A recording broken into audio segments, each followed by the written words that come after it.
That's the plan. It's the plan, man. Yeah. That is the plan. You know what else is the plan? What's that?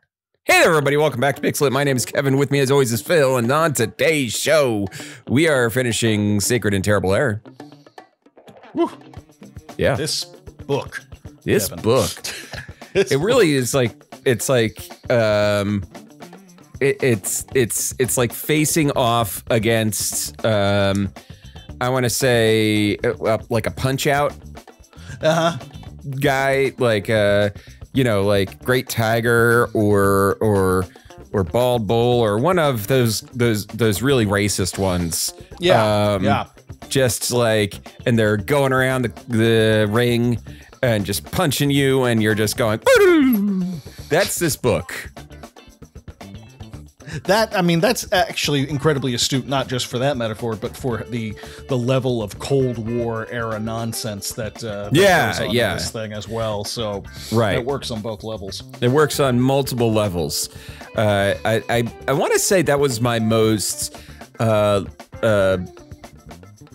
astute literary analysis on the show is the Punch-Out metaphor. That's just, you've peaked, Kevin. I've really peaked. I'm a master of words. Yeah, you paint a picture with words. It's like one of those racist Punch-Out guys punching you, and then you go blue. Kevin Earhart. And then you go, yeah, this book King Hippo'd me. This book King Hippo'd me.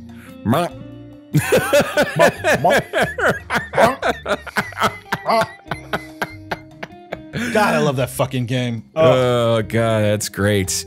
King Hippo with the, you know who I was just thinking about remember the Numa Numa kid? Oh yeah, totally. He totally had the King Hippo mouth going. His mouth was like a Muppet's. It was just kind of like flapping open. Yeah, that makes a lot of sense. Very much King Hippo mouth. Absolutely. Apparently, he did a new version of the video as an adult. Oh, bless his heart. I thought he hated the fame he got. I guess he came back around on it. Probably hated it for a while. Oh, sure. I would have. I would have. Sort of like the kid who did the Star Wars kid or any of those old school, early aughts viral sensations, you know? Right. Any of those are not going to they're not going to be thrilled. If you were viral when I was in college, you probably were not happy about it. Yeah, that's because you had to work it. Yeah, your shit had to get posted. Your video had to get posted on like the Something Awful forum, or or FARC or E-Bombs Worlds. You got famous through none of the nice people on the internet. No, it was just the worst people were posting your shit somewhere, and there was no YouTube. It wasn't YouTube. No. We didn't have YouTube. We had random media players embedded on websites like E-Bombs World. Yeah, Something Awful. You had to go and look for that. Newgrounds. I still go to FARC. I still go to FARC every now and then. That is just to see what's up. You know, just to feel that was my stomping grounds. Every now and then I still go in there and I go, fuck, people are still here. All right, they're still here. I mean, there's people on the message boards, like probably the Something Awful message boards that have been there. I mean, since the 90s. I remember I was on the View Askew message boards. Oh, what the Kevin Smith's? Yeah. Holy shit! I have thought of that in so long. Oh my God! I remember. Hold on, Jay and Silent Bob Strike Back. When did that come out? The original one. So 2001. So I remember it was 2001. I remember being on the View Askew message boards in 2000, just like, I'm on the boards, we're doing stuff, we're posting messages. Kevin Smith, he's on there. He's there. You're chatting. You're talking to him on the board because, of course, he's very fucking online. He's responsible for the worst tweet of all time. Which one's that? I'm not gonna say what's in the tweet. You're gonna have to Google that for yourself. I didn't know this. All right, hold on. Go on. Well, so I've been on I was on the View Askew message boards, and Kevin would post like screenshots of like what they were working on for Jay and Silent Bob Strike Back. Funny enough, I remember on the View Askew message boards, that was where I saw this, I believe it was View Askew, where I saw this guy post something, and it was to a short film called Guitargonauts, and it was a Ohio State-based like a little short production team or whatever, and there was this one actor in it that was just really, really popped and stood out, and he played this mythical guitar teacher, and the actor's name, and this is in like 2002 or 2003, I think, was Cody Johnston.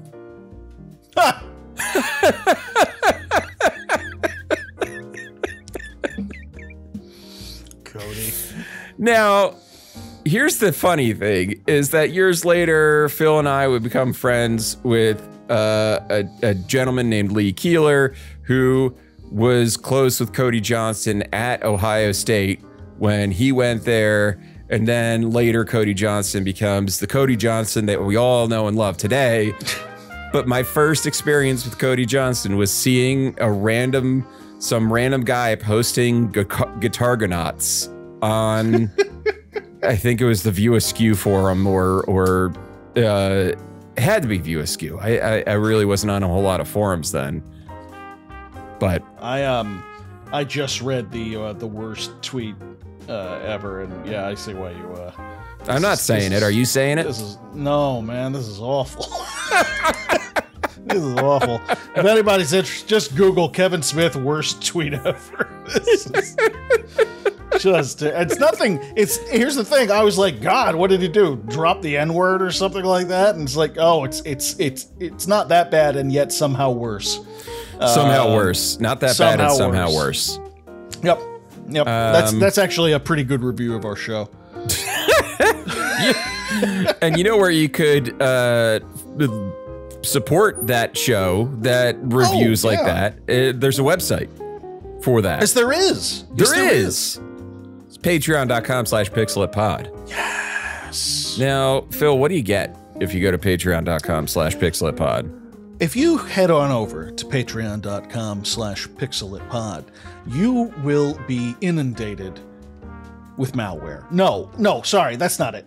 You're going to go there and you're going to find a community, a breathtaking group of people who you can join for free, or you can join one of three tiers, $1, $5, $10, in order to get access to information and stuff that nobody else has. Yeah, nobody else ad-free episodes. Yeah, like ad-free episodes, like reviews of Phil's favorite horror books. Yes, I'm always reading them. He's always reading these goddamn books. Books that ruined my life, and I want to kind of ruin your life with it. We have a podcast where we read books, and Phil reads more books beyond what is needed for the podcast. Can you imagine that?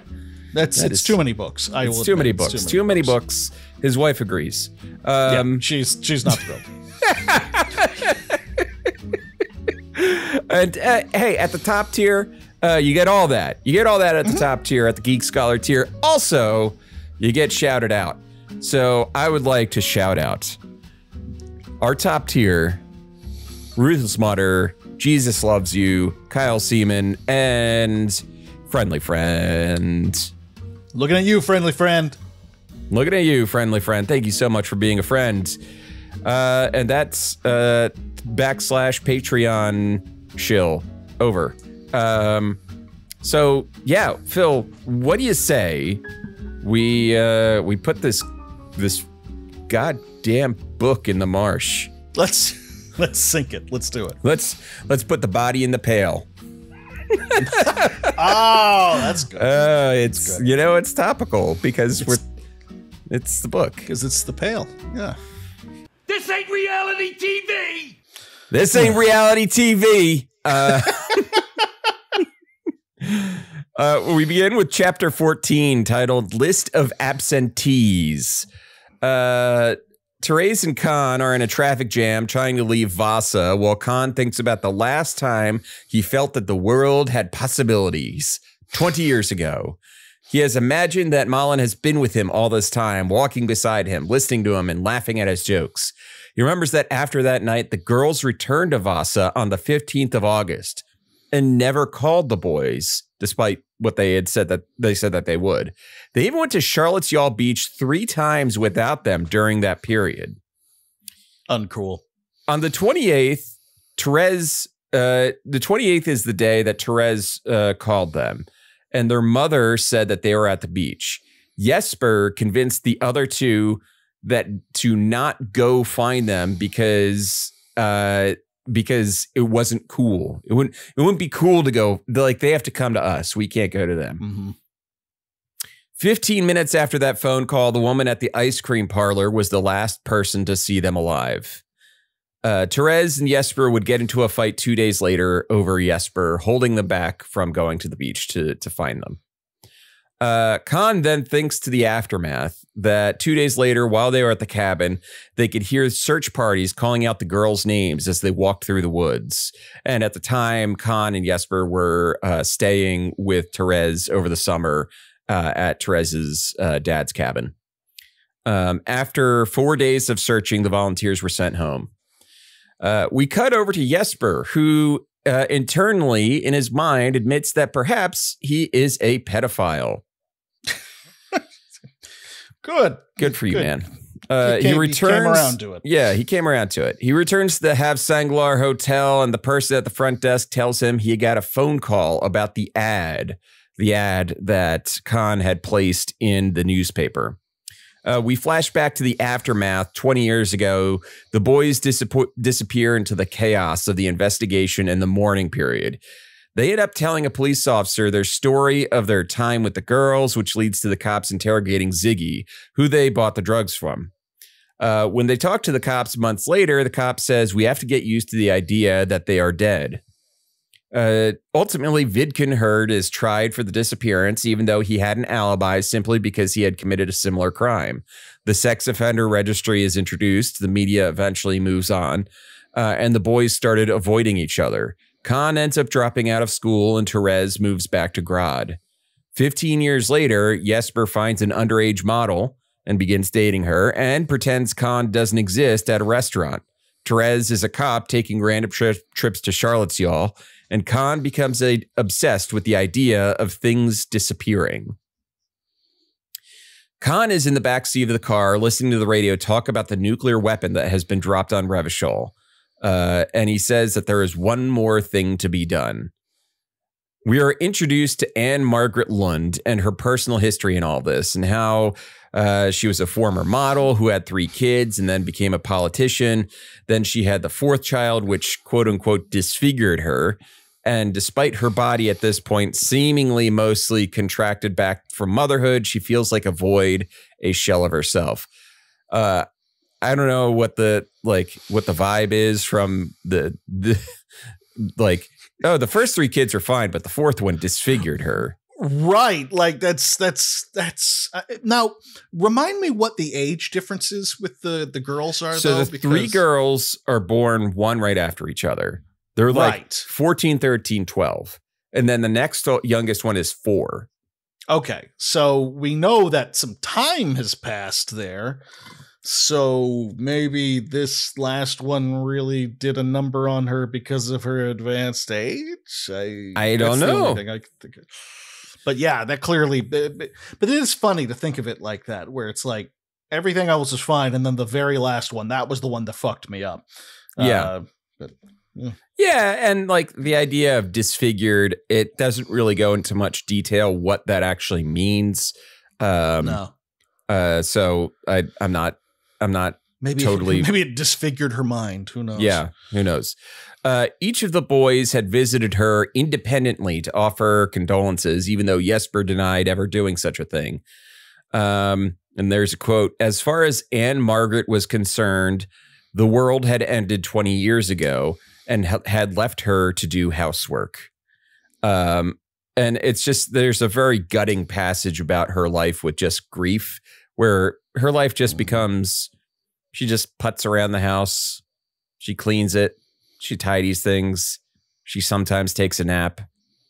That's it. That's what her life becomes afterwards. The boys show up and interrupt her normal day of tidying and napping, and she invites them in. We jump backwards 5 hours to Cafe Kino. Jesper is meeting with a man named Ollie, who was a few years behind them in school. Ollie had called Jesper to admit to him that he was the one who sent the letters from Malin that said she was still alive. He forged her handwriting because Ziggy asked him to, and Ziggy sent the letters. Jesper calls him an idiot and leaves him with the check at the cafe. We cut back to the present with the boys talking to Ann-Margret. They give her the news that the letters were forged, which she scoffs at, saying, "How is that good news?" And then they follow up with what Olv found. The girls aren't dead. She doesn't really believe it and responds to them bitterly. Khan also mentions a second person he gave to Olv. Ziggy isn't dead either. Dun, dun, dun. Dun, dun, dun. After they leave Ann-Margret, they realize she didn't seem to take the news as expected, as if she had forgotten about her own children and had moved on and didn't appreciate the news. Their next stop is to head to Grad. We finally catch up to the earlier scene of Jesper leaving Anita and getting into the taxi. So it's like that whole we've circled back. Yeah. The boys get onto a maglev train platform for a flight, but it's too crowded and the station agent isn't letting them pass until Therese pulls a gun. And in the chaos, they slip onto the train. That'll do it. That'll do it. The train takes off, and they're off to find Ziggy. I gotta say, the Ann-Margret section was definitely. You used the term gutting. I totally agree. My wife and I watched this documentary about the Alex Jones trial this past week. Oh, about the Sandy Hook. Yeah. Right. And we both completely underestimated it because we saw it and we're like, oh, hell yeah, let's watch fucking Alex Jones get his fucking lunch, fed to him. Let's fucking do it. And we're sitting there with our newborn son, or I don't know, when does newborn stop being newborn? He's an infant. He's an infant. He's not newborn anymore, I don't think. He's a babby. Our baby. We're sitting there with our baby watching these parents talk about this horrible shit that happened to them and everything. And it's heart-wrenching. It's so hard to watch and it's so painful. And, this section just like it, I thought it was really well handled in the sense of like, how do you know how you're going to react to something like that? They're like, well, that's not the way we expected. Well, there's no right way to do this. Yeah. The guys like fight, they fight amongst themselves a little bit about what is the right way to go about it, Yeah. It's very telling on who they are.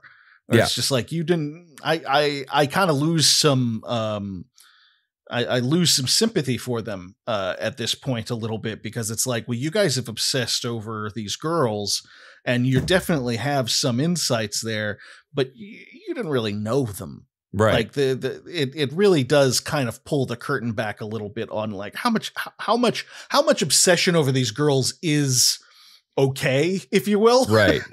So yeah. Like her, that's very true. And it's that it recalls that quote from like first or second chapter in the book of "We loved them more." Like the people who become like the people who obsess over like the true crime stuff, over the victims, like they have this parasocial. It's a parasocial relationship. That's exactly what it is with the missing or the dead, where it's we love them more. Like, how dare you give up, or how dare you move on when we haven't? And we're like, who the fuck are you?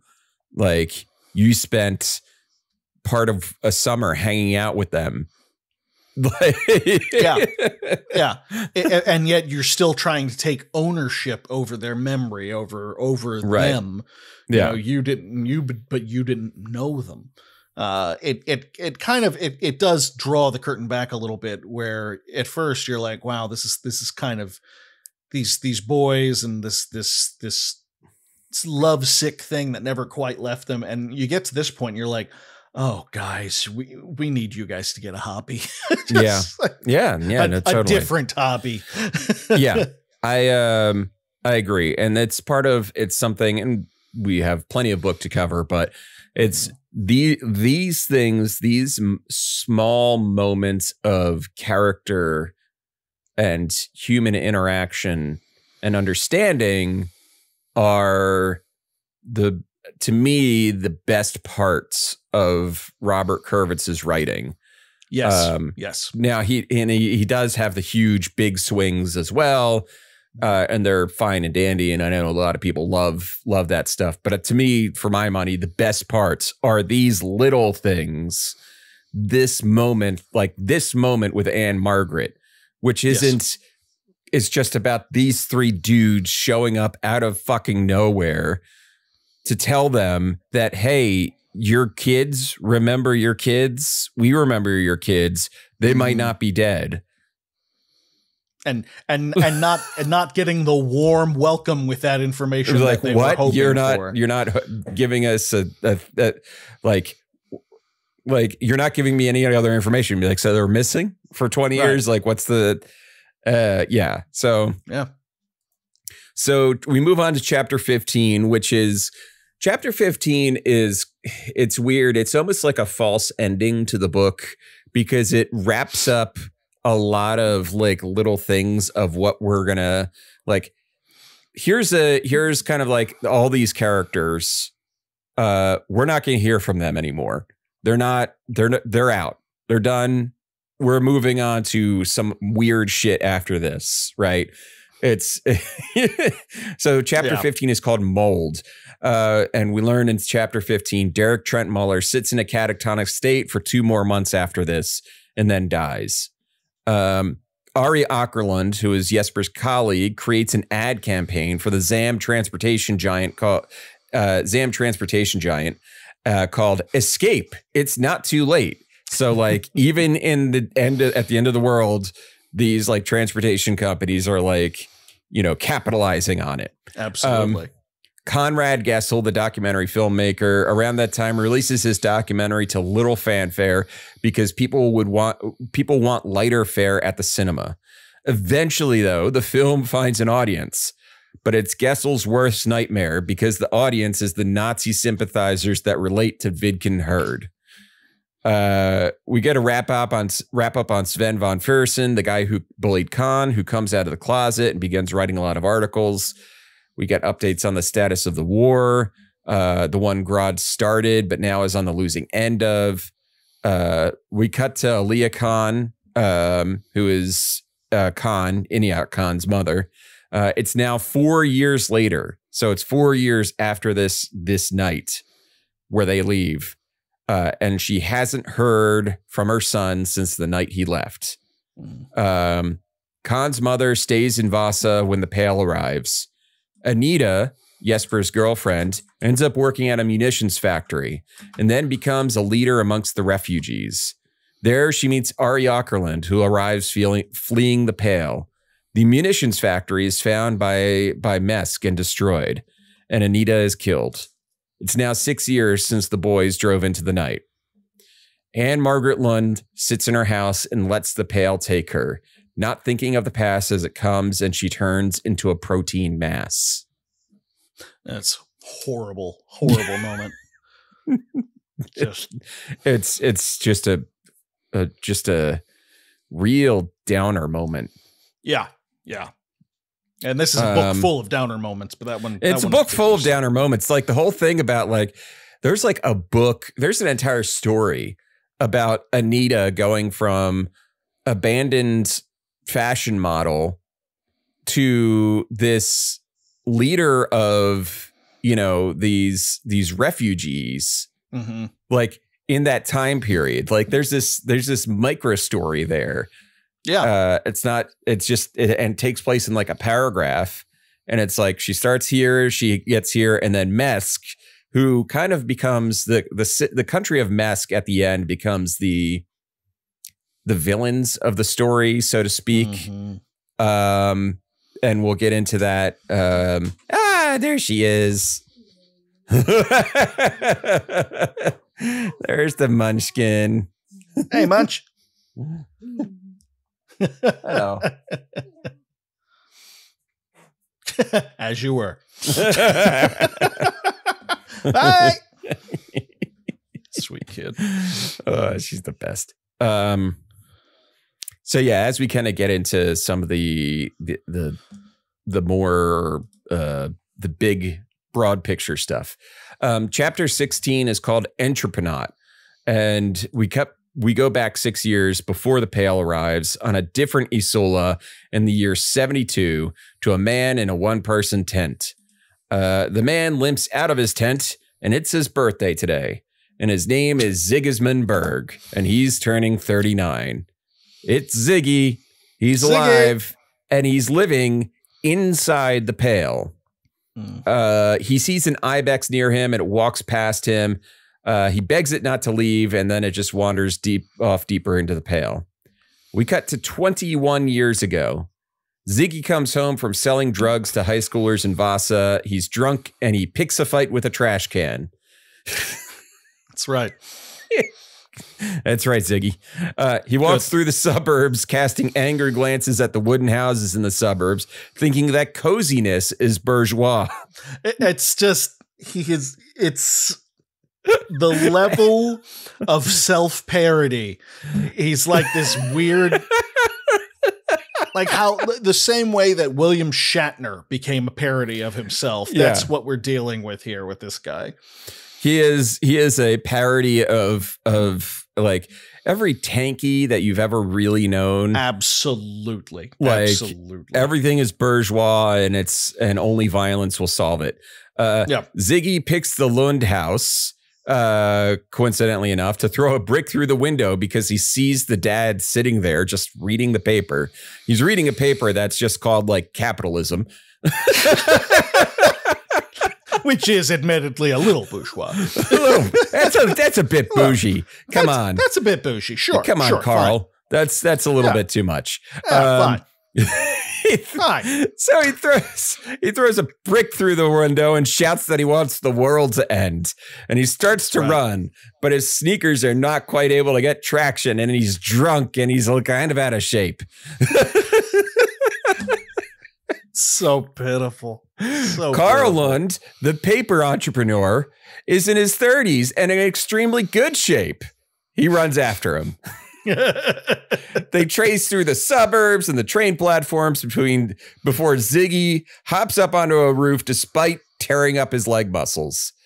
We cut back to present day, and Ziggy is talking to the ghost of Ignis Nilsson. What? There's ghosts now? Yes. Yes. Strap in. Strap in, motherfuckers. We're in the last third, and we're not done introducing shit. Get ready. We're not done introducing new concepts. Not even close. Ignis Nilsson was Krasmazov. So Krasmazov, as we discussed in a previous episode, was the father of communism in this world. He's kind of like a Marx. He's like Marx and Lenin in one, right? Like Marx wrote about it and then Lenin did it. It's like if Marx did it. Right. Yeah. Where's that book by O.J. Simpson? If Marx did it. If Marx did it. And it's just him blaming communism for the murder. We're not far from that. Come on. That's the equivalent of that is coming. And then Tim Curry says communism was just a red herring. Right. Flames on the sides of my face. I love that movie so much. Heaving. I love that movie so much. You have a full week. You have a free. You should watch Clue. I do. I have a week without my wife and child, ladies and gentlemen, and I'm kind of beside myself with the need of finding things to do. And Predator was what I did today while painting miniatures, and that was a grand old time. Yeah. But I think I'm going to, I think Clue definitely should be on the docket. I'm going to watch The Thing because I never get to watch that when she's around. Watch The Thing. You can't watch that when Emily is home. I'm going to watch any movie I like that has dead dogs in it. Yeah. That normally I wouldn't get to watch because she's around. So you're just going to put the end of I Am Legend on loop? Just on loop. Just that him singing Three Little Birds over and over again. It's just going to be that for the whole day. God damn it. and then at the very end, I'm going to cut to him slapping Chris Rock just for fun. Just to keep things fresh. Just to keep it fresh. Yeah. Where were we? Oh, the ghosts. That's right. The ghosts, of course. Ziggy is complaining to Ignis how he wants to evaporate, and Ignis talks to him about how he should have pulled the teeth out for the body he left in Grodd. So we've putting two and two together. Ziggy burned a body in Grodd, and he basically staged his own death. Ziggy tells Ignis he wants to flee the world, and Ignis says, enough of this disappearance nonsense. We cut back to the past, and Ignis is in Ziggy's head, telling him how to further antagonize Carl Lund before vanishing into the shadows.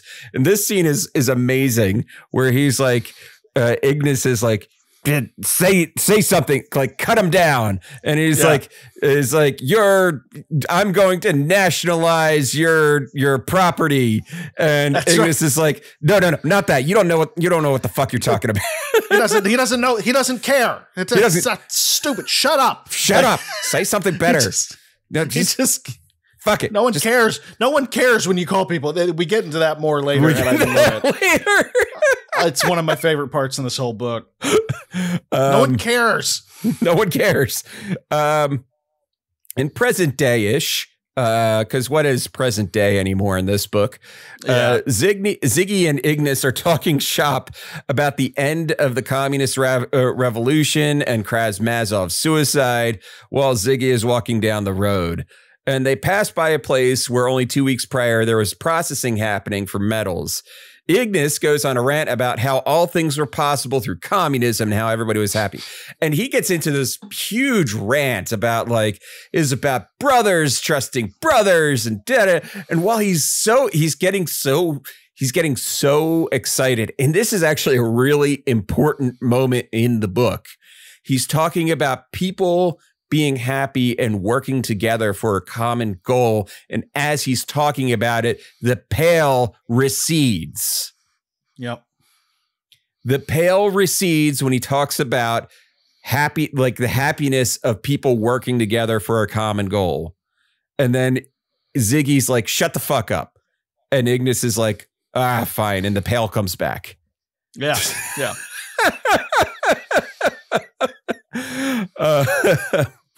But while so then Ignis gets into some incel shit about how all girls are weapons of the bourgeois.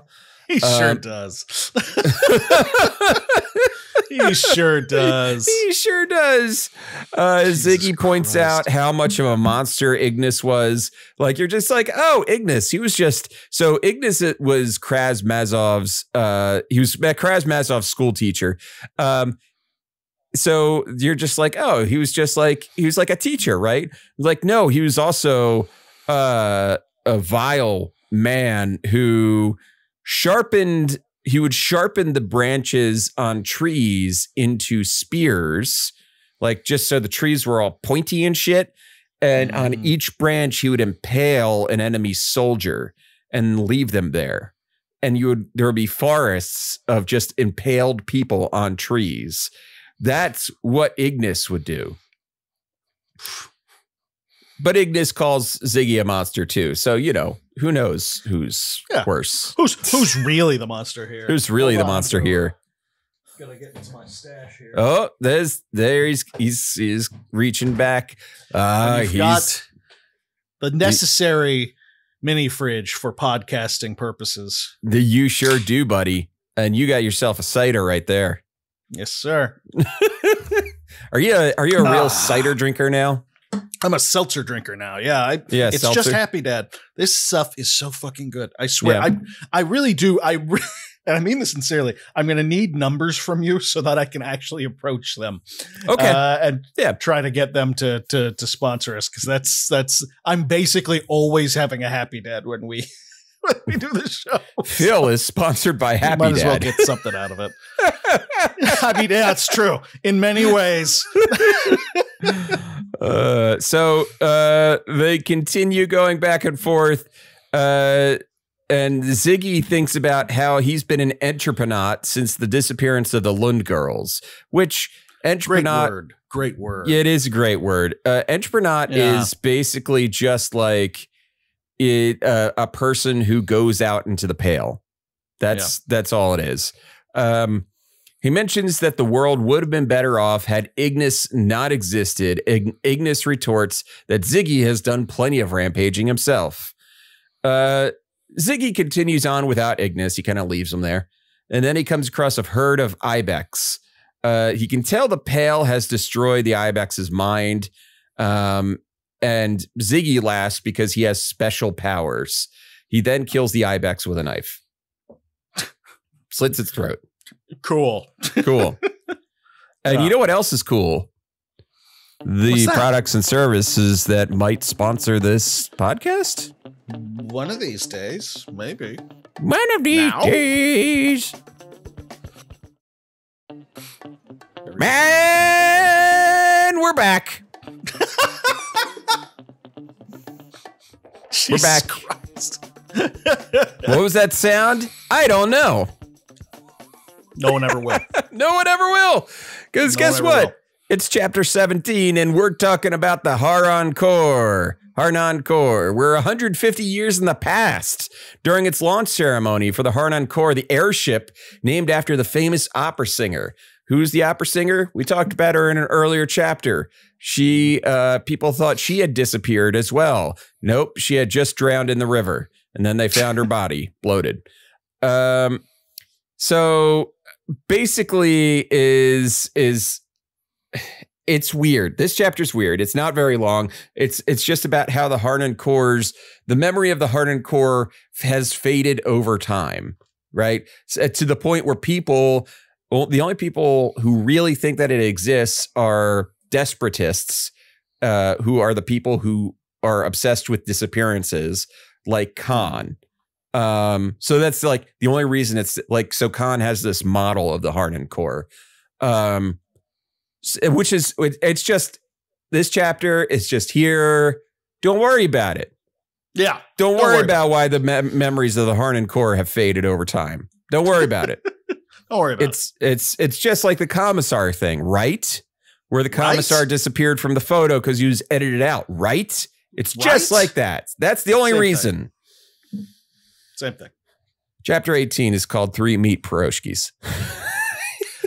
When I first read this, I read it as 3 meat pumpkins, and I'm gonna have to. And now that I know that that's not what he wrote, I'm going to have to use that in something. I am a 3 meat popsicle.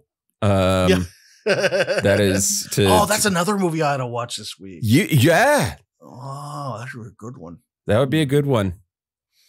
You should like make themed double features. Just yeah. That'll be. Oh yeah. What do I do? Yeah. Shit. Now I've got a project. Okay, go on. We got to finish this episode so I can do my project.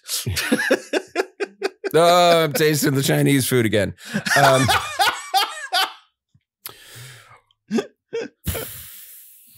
Sad. 2 days of Chinese, Kevin. baby. So 2 days of Chinese. General Tso's. You make one order of Chinese and then it lasts you 2 days. But after those 2 days, you're just the saddest boy in the world. It's so good in the moments leading up to in the moment. And that's really been my problem with life in general, is really focusing on those in the moment decisions and not thinking anything about what is 30 minutes from now Kevin going to be dealing with. Yeah. And he's going to be 30 minutes from now, Kevin is going to be dealing with the bad feeling a lot longer than now Kevin is dealing with a good feeling. So that's just, you know, give yourself the gifts. Pay it forward. Just do yourself a favor. Double it and give it to the next guy, you know? Yeah, exactly. Yeah.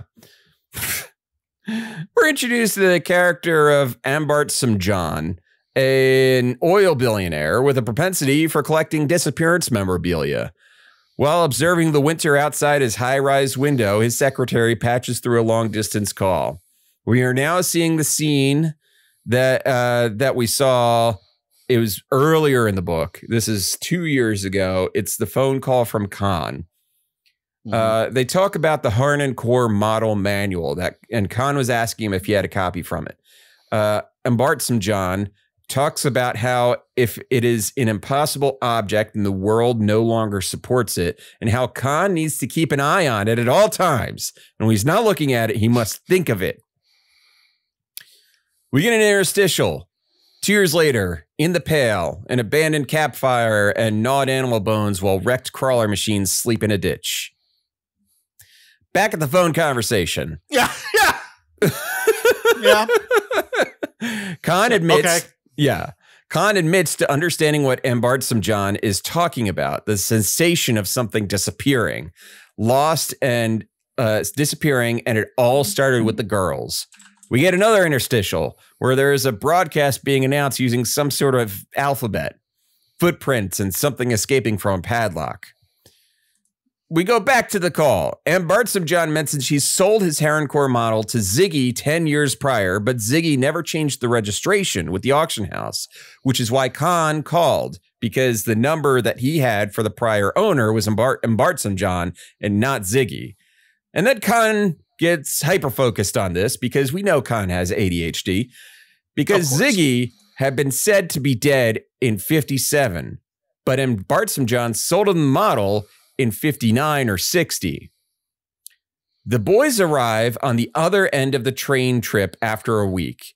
Khan gives them the full lowdown about the call, the girls, Ziggy, and how they might all be related. Therese, spirits are high, you know? The boys are, they're on a grand adventure. Therese is doing that old thing where he carries Khan on his back and pretends he's a robot. But suddenly, shit's gonna just go downhill precipitously fast for all of them from this point forward. Because guess what?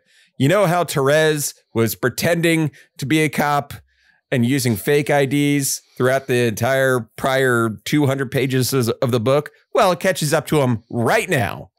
Right now, exactly. When Internal Affairs meets him on the train platform. The perfect time for it, really. Just perfect. The agent tells, they all pull guns on Therese, and the agent tells Therese there's nowhere to run. Therese shouts at him, "Friend to check the brave." And then Therese pulls out his gun and shoots at the agent. We flash back to New Year's Eve. Ziggy arrives at a party drunk and breaks a bottle over Handsome Alexander's face. Handsome Alexander gets up and beats the shit out of Ziggy.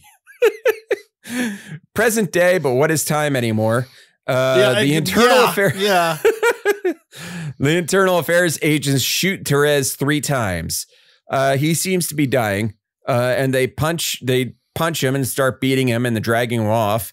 And while everybody is distracted, Jesper grabs Therese's gun in the confusion.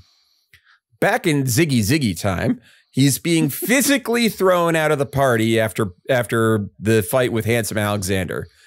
The communist cytoplasm tells him to get back on his feet and go kill the people in the party.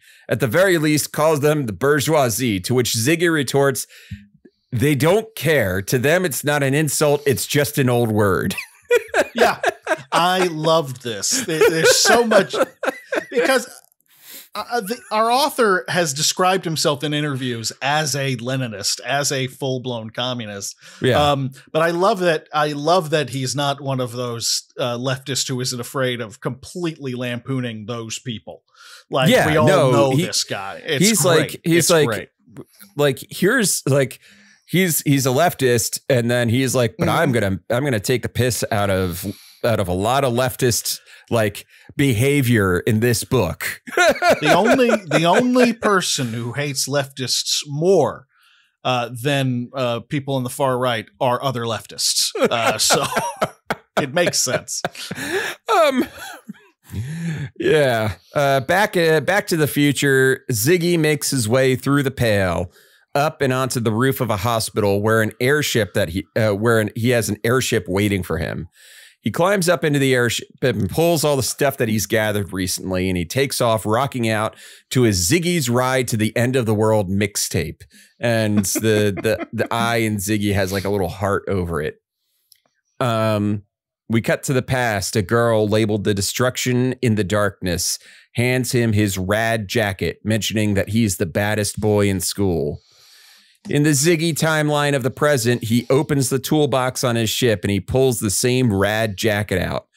It doesn't fit right anymore, but it's his. Ziggy is self-chilling, one could say. Mm-hmm. Ignis is left on the platform of the hospital. Ziggy asks for his forgiveness as he leaves, and Ignis gives more lore about a mathematician named Rodionov, who is designing something to zero out the bourgeoisie, and then the airship takes off in the direction of the Rodionov Trench. So, okay, Rodionov was working on, it was called like a nihil mat bomb, right? Because the revolutionaries did not have access to radioactive materials to build a nuclear weapon, so they needed something else. So there's this guy, Rodionov, it's like Ian Rodionov or something like that, who a mathematician who is working on this it's like a negation. And so Ziggy is going off, and this is all part of it. It seems like it's weird. We're just getting this little like, here's this thing. And Ziggy's like, yeah, fuck it. That's what I'm going there. I'm going to where the thing is that Rodionov built. So I believe that's a wrap on Ziggy. Yes, I think that's it for him. We had a fun extra adventure with Ziggy, but Therese is under arrest. His partner was the one to give him up to internal affairs. He tries to bargain with them using the notes that he got from Derek Trentmuller. We cut to a nearby in a high rise, and Bart St. John watches it play out from a distance while he looks at the jewel of his collection, an empty glass display case that has just arrived in the mail from the train that just arrived. Chapter 19 and the final chapter of the book, titled I Am No Joke. 48 hours later, Khan and Jesper arrive at the same high-rise hotel. Khan uses a golden key to access an elevator. An intercom mistakes him for Bart St. John, but Khan tells the person on the other end that he was given the key for emergencies. The secretary says that Bart St. John has not spoken to anyone in 2 days since receiving Khan's shipment and is not taking any calls, and asks them to check on him. When they arrive on the 60th floor, wind and snow are blowing in, and the collection of memorabilia is slowly being buried. We cut to the hospital. The man from Internal Affairs is walking down the hallway, and he comes to Therese's room, and he notices one of the police officers is falling asleep. And he just lays into this fucking guy. He's like, I could have been a spy. I could have been in your sleep. And the guy stands up from his chair. He's like, I don't give a fuck if you're standing or sitting down. It's just that you were asleep. You could be asleep and standing up and asleep. And anyway, it's like not important. It's just kind of gives character to the Internal Affairs, the man from Internal Affairs, as he's called. He goes into Therese's room. And he asks Therese to call his friends back in from whatever they're doing. And Therese is like, wow, why the fuck would I do that? You're just a ghost, like a spook. You're a spy. And he tells him he's not interested in helping. The Internal Affairs man says the cops are just a tool for perpetuating the status quo, which is a little on the nose, Robert. Yeah. Like it's kind of hard. It's kind of hard to take people like Ziggy and certain other characters as like parodies of certain aspects when you yourself are kind of every now and then indulging in that. So that same behavior. Just a note. See me after class. That's all. Just a red pen. I want to talk about this. Yeah. Therese says that all the status quo government bodies suck, the ICP, the moral intern, etc.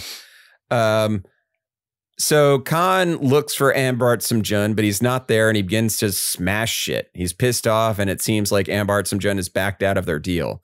He's smashing valuables left and right until he finds a police file and something about Rodionov's trench. We cut back to the man from Internal Affairs, and he shows Therese a photo.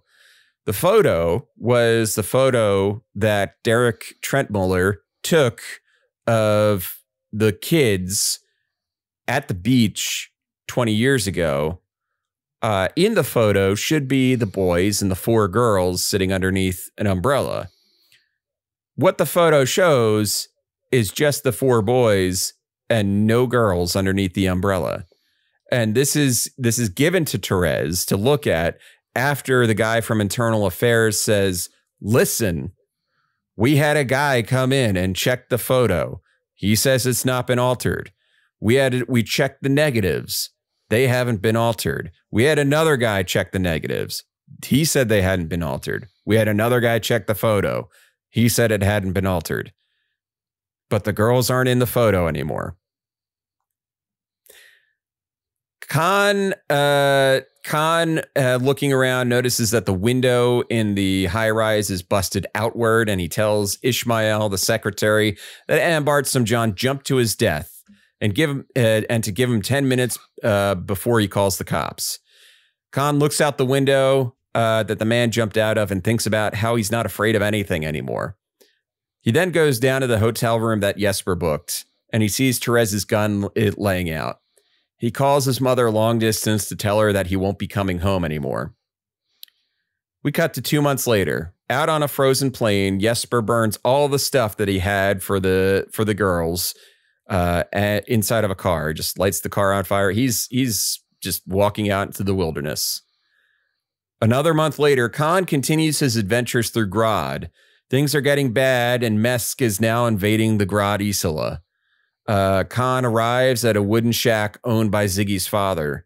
Khan pays him in vodka and 100 real for a chance to look through Ziggy's room, and he finds a bunch of notebooks about the girls. As Khan continues riding trains through Grad, he begins looking through Ziggy's notebooks, but suddenly pages are slowly becoming empty. Khan's memory begins distorting. He lays on the floor of a bathroom in the train station, saying to himself, I am the end of the world. I am the end of the world. I am at the end of the world. I am at the end of the world. We cut back to 21 years ago to Malin Lund looking at the broken window with her sisters. The last words of the book are, it's going wrong. Fiend. There's an epilogue. I'm not going to get into the epilogue because I don't know. The epilogue was pointless. It doesn't really add a whole lot. It was published. They openly admitted that. Robert writes that with a note and is like, doesn't add or take away anything from the book. It's just another scene set in the world. And the writing teacher in me went, then why did you have it there? Well, apparently it was just, he just wrote it. He just posted it on his blog. That's just another scene. So it wasn't, I don't think it was in any, it wasn't even in one of the publication, like when the book was published, it was not part of it. No, it was years later. So, all right. Before I get into it, what do you think happens at the end? Like, what is your interpretation of events? I think what is happening here is the Pale isn't just devouring people and things, it's devouring all memory of them, it's devouring their existence. And which is a very, very beautiful metaphor and very interesting. I don't think this book was finished, but I'll get into that later. Yeah. But that was what I took from it, that it was that memories are being destroyed through this, that it's not enough that they are gone now. It's as if they never existed in the first place, which is a very interesting idea. Yeah. That's part of it is. So I did a little like digging onto other people's theories and stuff like that. So there's a couple things happening at the end. One, there's the invasion of Mesk into Grodd. Now, Mesk is, there's this concept of the Innocents, which are these leaders in the Elysium world they kind of become appointed because they were representative of an era. And then one of the most famous ones in the Elysium world is someone named Dolores Day, which there's like a religion founded after her. And she's the one who convinced one of the leaders of the continents to do the journeys into the Pale, which eventually finds the Isola that Revachol is on and all that stuff. I might be getting some of the details wrong. Forgive me if I am. There's a lot of details in it. There's a lot of details. Yeah, but Mesk is basically under the leadership of an innocent named Ambrosius St. Miro, whose philosophy is nihilism, that nothing matters. Like the world must end, basically. Nothing matters. So let's end it. So basically Mesk becomes this like nihilist fascist state that as the war rages, it's just destroying everything that it can. And that's why the Pale begins to accelerate, because as their destruction kind of rains down on the world, like the thought that nothing matters accelerates. So, and I think it's important to note that when Ignis, the ghost of Ignis, was talking about people working together for a common good, the Pale receded. It's like the book is a bummer, but at the same time, it's not that it's saying that there is no hope. It's saying that the only way to fight something like the Pale or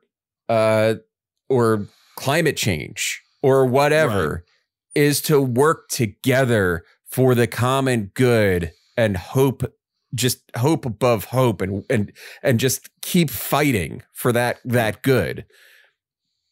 That's when the Pale recedes.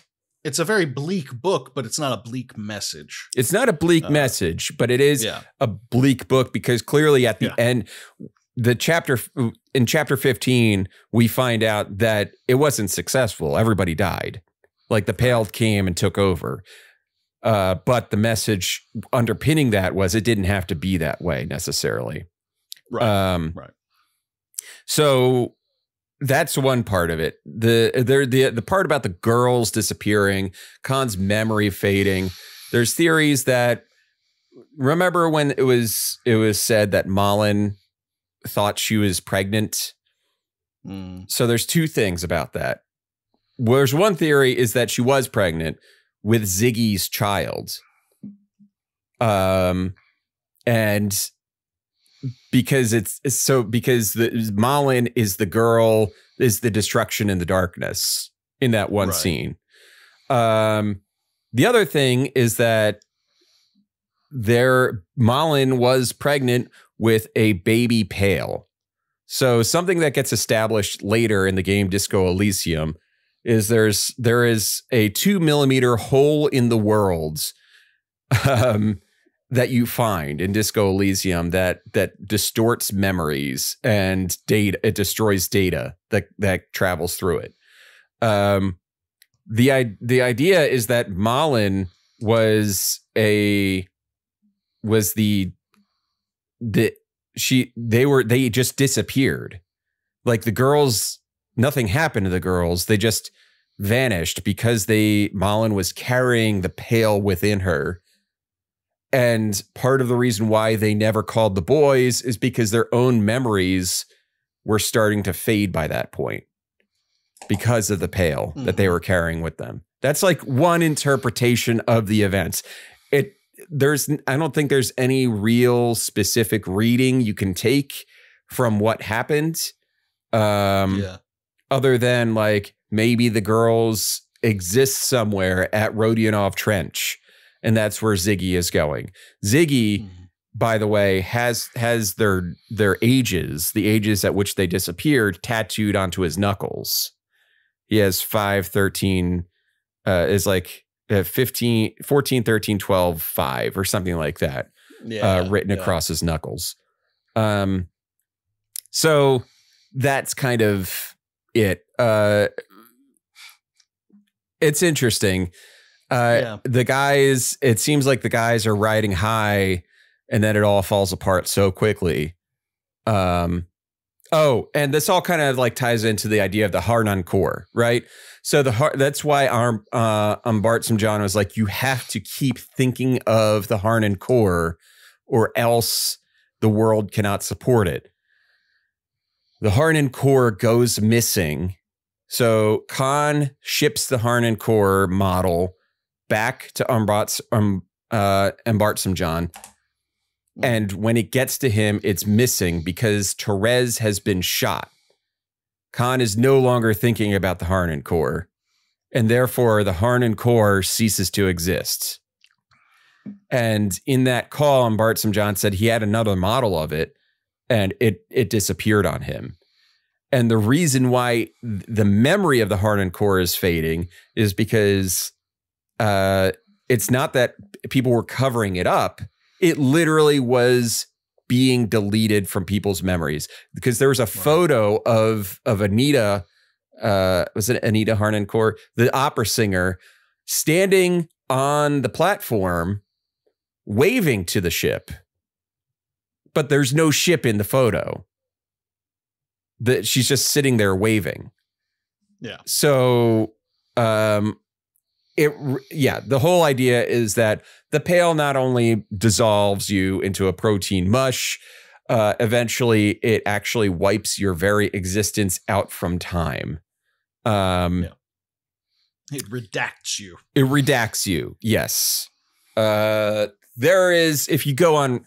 are so many other theories about the functionality and why and wherefore of the pail, but and I mean, I wouldn't say they're all equally weighted. I would say some of them are more based on what happens in the text than others. Yeah. You know what? And I'm glad you put it that way, because I think that is, I'm of two minds with this book. On one hand, God damn, this guy can write. This guy is a very, very good writer. Yeah. That he's dealing with very big ideas. But I also think of it in terms of, first off, he's very, very lucky Disco Elysium was made, because honestly, as a supplementary text to Disco Elysium, this book works very, very well. Yeah. It's great for that kind of thing. However, if I can see why this book wasn't a hit. Sure. All by itself, that he's trying to do too much in too short of an amount of space. Yeah. And on that, this book was supposed to be the first book in a series. Right. But it's still not enough for an introductory book. Right. And I think the proof in that comes in how fucking much time travel we do. Yeah. We're going back and forth, and there's so much to cover. And he does a lot of it very effectively, but he kind of hamstrings himself because this is a 300-page novel? Yeah, thereabouts. Yeah. It should be much longer. Actually put me... Did you ever read Perdido Street Station? No. China Mieville is this kind of fantastic writer, and I mean fantastic in both senses of the word. He writes these large fantasies that are very grandiose and deal with a lot of big ideas and deal with a lot of big emotions. And Perdido Street Station is kind of his masterpiece.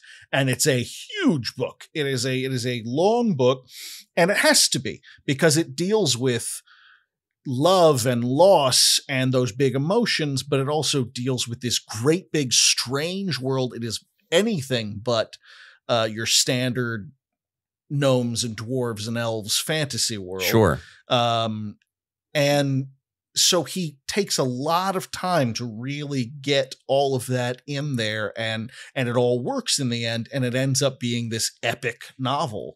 And it has to be if you're going to get all those things in.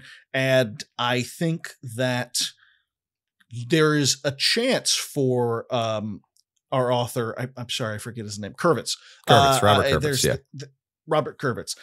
There's no doubt in my mind that Robert Kurvitz can write a piece that blends these fantasy elements, these mystery elements, these nostalgic elements. There's no question in my mind that he can do that. But it's not enough. There's nothing better in this book than the nostalgia, than the feeling of the girls. I think that was worth the price of admission. Sure. Which is free, to be fair. But he wrote about it so beautifully. It moved me. It made me think of my own childhood. I thought that was excellent. And I don't see any reason why the political messaging and the strange sci-fi fantasy world and the metaphor and everything else shouldn't all have that same shake because he is a talented writer. He just, it wasn't finished. And I don't think that would have been solved with a second book in the series. There was still stuff we needed established. In this book needed more. To kind of flesh out. It needed more. I would agree with that. I think it's weird. It's the book is, it's fantastic. It's an amazing read. It is worth reading. It is, you are going to have thoughts and feelings tickled in kind of a way that I'm not sure I've had with any other author. But if we're talking the meta story, the whole text all together, it seemed like, especially for a first novel in a series, it was too short to be setting up too many grand ideas. Yes, exactly. There's a lot of grand, amazing ideas, but I didn't think they got the shrift that they totally deserved. Agreed. Because it feels like, okay, the second book is what, Ziggy and the Pail? Is that what it is? Because our main characters are dead-ish. Yeah, ish. I assume that it would be something like that, or just new. Who knows? He's gone back and forth, or go back 200 years in the past. Yeah, or right. Who knows? But I think you nailed it. I think that he hasn't done any of it justice. And the difference between Robert Kurvitz and many of the other authors that we've read is that I believe 100% that he could do it. Yes. He's not a hack. He's not a shitty writer. He's a very good writer. And maybe that's why I'm so harsh on it, because I think it's weird. A very good writer. I think of all the books we've written, Robert Kurvitz has shown, possibly the most, he might be one of the most talented writers we're going to read on this show. Full stop, end of sentence. Couldn't agree more. His character work, some of these interactions. His character work is hands down the best of any writer we have read. Yeah. Without question. His character work is the jewel in his crown. I adore his characters. I really, really do. Even small characters, you got the oil billionaire who literally shows up in the last chapter. Yeah. You only know him a little bit from a phone call in the last 2 chapters, and then he oofs himself out a window. He Roblox oofs.mp3 himself out of a window. And it works. You know, you got the man from Internal Affairs who is just this looming sense of the foreboding. It all works. You even have the fucking ghost. You have a ghost who shows up. Love him. Oh my God. Great character. And I think that's why this all works in Disco Elysium, which is so character driven. Yes. It makes perfect sense. And I'm very glad that he was able to continue his vision with that, because that game is a masterpiece. There's no question about it. Yeah. You know, and that's the thing. I think I'm harder on him with this book because we've never read anything this literary. Sure. In our show. Big L literary. Right. And that's what he was going for. And I don't think that's a bad thing. And I don't think that's a problem. But he missed the mark. If I'm going to be honest with him. And it would be one thing if I was to say he missed the mark. And no wonder he missed the mark because he's a shitty, pretentious writer. No, he is a very good writer. He is an incredibly talented writer, and that's why it's so frustrating. Yeah, yeah. That's and why. I think that makes sense when you go back and look at the history of Disco Elysium. How Carl Kender is like, maybe this would work better as a video game, and you know, you have. In Disco Elysium, a lot of these ideas suddenly have time to breathe and be explored and have space to move through in a, you know, a 20 to 30 hour playthrough of Disco Elysium. And then each playthrough can be like, your protagonist, Harry, is able to be anything you want him to be. He can be a communist. He can be a liberal. He can be a centrist. You can make Harry be a fascist too, if you wanted to, but it won't feel good.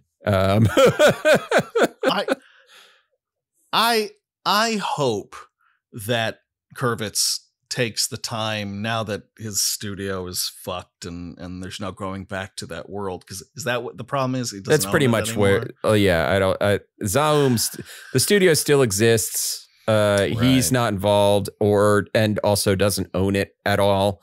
Yeah. There's a lot of legal stuff happening, so he's off on his own. That's hard. Yeah, but I hope that I would love for him to write another book. I hope he has a little nest egg that this game brought him, and that he can just sit and write another. I would love to read another book by him, because this is fascinating. It's really this is one of the more literary games, one of the most easily the most literary books we've read. Yeah. I would like to see 100%. More from him in that direction. So, yeah, me too. Fascinating book. Me too. With all that being said, Phil, I only have one question left to ask you. Oh, what are you playing? It's Pacific Drive. All day, all the time. Still in, baby. It's me and Mae West. That's what I've named my car. Me and Mae West. You do get very particular about your car. Like I find myself really looking forward to the crafting in the garage moments, just playing some music and like putting together and seeing what I can research and just I really do enjoy going out into the world and completing the missions and finding more scrap and stuff, but there's nothing quite so therapeutic as sitting there and buffing out the dings in the car and everything like that. It's funny, my summer car I just never really got into, and I feel like I'm getting out of this game what they were aiming for. Right. There's something so it's just me and Mae West listening to some Radiohead and trying out a new racing stripe. I love it. I love it. I can tell that I love this game because there's nothing that I have never been so frustrated as when I really polish her up and get her looking good and everything like that, and go out to try. I'm like, all right, I'm ready for this next mission, for the next mainline mission, and I go out and I just get fucking wrecked, and I come back and I have to just, I have to put crude pieces on her. God, baby, you don't deserve that. Like, you know, but what can I do? And I get so frustrated. It made me think of Catherine, if you've ever played that game. Oh, yeah. That level of frustration, and I still, I run back out into the waste and try and to find more for your baby car for baby Mae West. For Mae West, because she deserves, because just like the real Mae West, she deserves nothing but the best. Yeah. I also downloaded a demo for an unreleased game that I keep seeing on my Twitter feed. A lot of game designers and journos that I follow. It's called The Settlings. Okay. And this is a kind of a cross between a city builder and Lemmings. You literally have your little guys walking back and forth, and what they do and what they build depends entirely on how you plan it out. And in a lot of ways, it's like a lot of those games where, you know, you build houses to bring more people in, you build this place to supply you with axes to cut down the trees, and da-da-da-da. And they describe it as a relaxing city builder. Like, the idea is this is meant to be a very relaxing game. I do not know if I agree with that assessment. I found it very frustrating at times, and not in a bad way necessarily. I sat down, I was like, well, let's test this thing out. 3 hours later, I finally finished the first level, which is the crux of the demo. And the whole thing is you're on this little landmass, and there's this big kraken-like creature off to the side, and the end game for each level is not only being able to build up this city or this little civilization in the area, but to defeat the monster off to the side. It's a cute little kind of end game sort of thing. I don't know if I'm going. I don't know. I'm going to have to think on it. It's one of those things that I enjoyed the time I put into it, and when I completed it, I was like, I have a very hard time imagining this just being level 1 of the game. Sure. This feels like the game, and unless they pull out some real stops to make things very different or something, I don't know. I have a hard time imagining this being one that I do level after level after level of. It's interesting. It's pretty. I'm looking forward to it, and I hope it does well, because that's a very cute idea.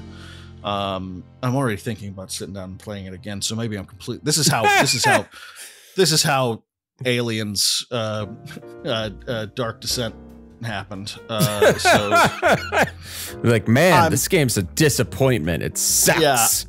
Yeah, and then game of the year. It's my game of the year. Ever since that, I never say never now. I never don't know, say never, man. I don't know. Everything's different now. My it's eyes all are changed. Opened. So I'm gonna do that. Poker game is gonna be my game of the year. Poker game is probably. I mean, this rate, Jesus Christ. That one's if we're going. Here's the thing: if we're going based on hours, Balatro and Pacific Drive are both neck and neck. Neck and neck. I have been putting so much time, and because they're both very hour-sucking kind of games. Yeah, it's easy to lose time. It's Fox Mulder would be all conspiratorial about the lost time. Absolutely. Time is a flat circle, and this game proves it. And it's, so those are my two, I'm still on my bullshit of like these games that just waste time and let me have a big chunk here and a big chunk there. So what about you, Kevin? What are you playing?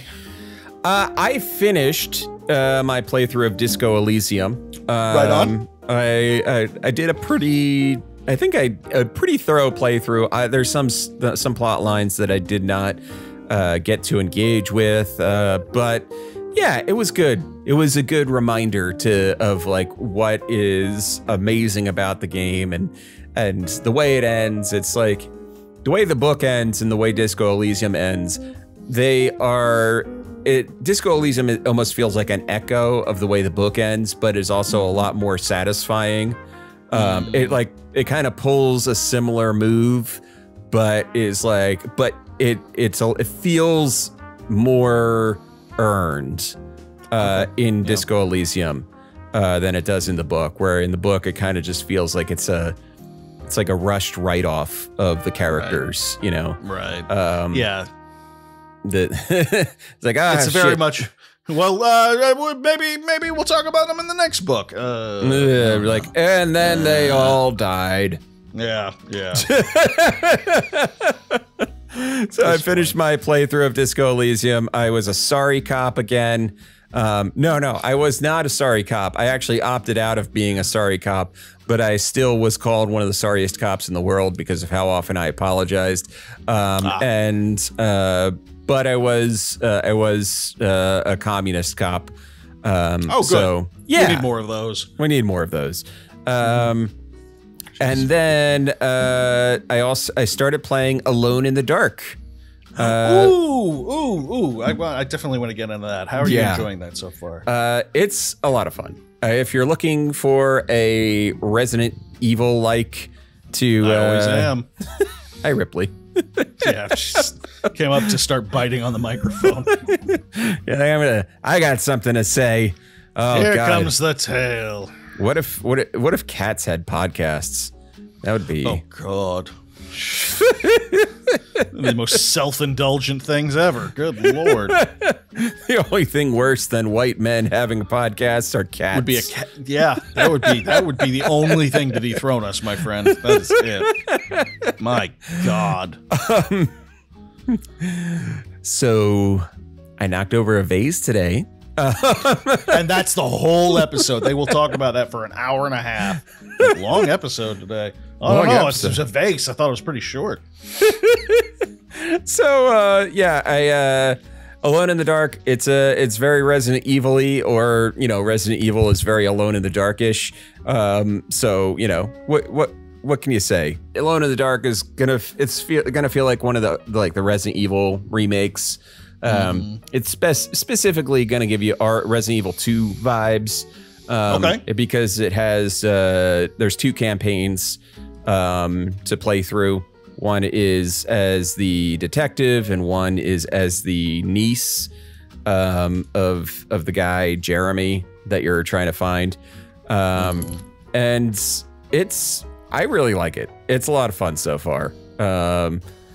It feels good to play. The puzzles, I really like the puzzles. The puzzles they're not moon logic-y, and you're able to solve them with the clues that you receive. Like, it's good, but you have to think about it a little bit. You have to observe the clues and look at the puzzle and be like, I got it. So yeah, Alone in the Dark. That's the other thing I've been playing. Good deal. Yeah, that's definitely what I'm going to want to pick up. That looks like my cup of tea. And Balatro, as Northern Lion would say. I'm playing Balatro. Of course. And lock it in. It's game of the year. Game of the year. I'm stuck on the black deck where you lose you gain a joker but lose. That's black deck is tough. That's a tough one. It's tough to get out. If you could get out of the early game with the black deck, you're better. Black deck is tough to get through the early game. I've never been smacked around with the early game so hard. Yeah, it's crazy. But there is a balance patch coming for Balatro soon. Okay. Yeah, some of the RNG for the early antes on higher stakes are being tweaked.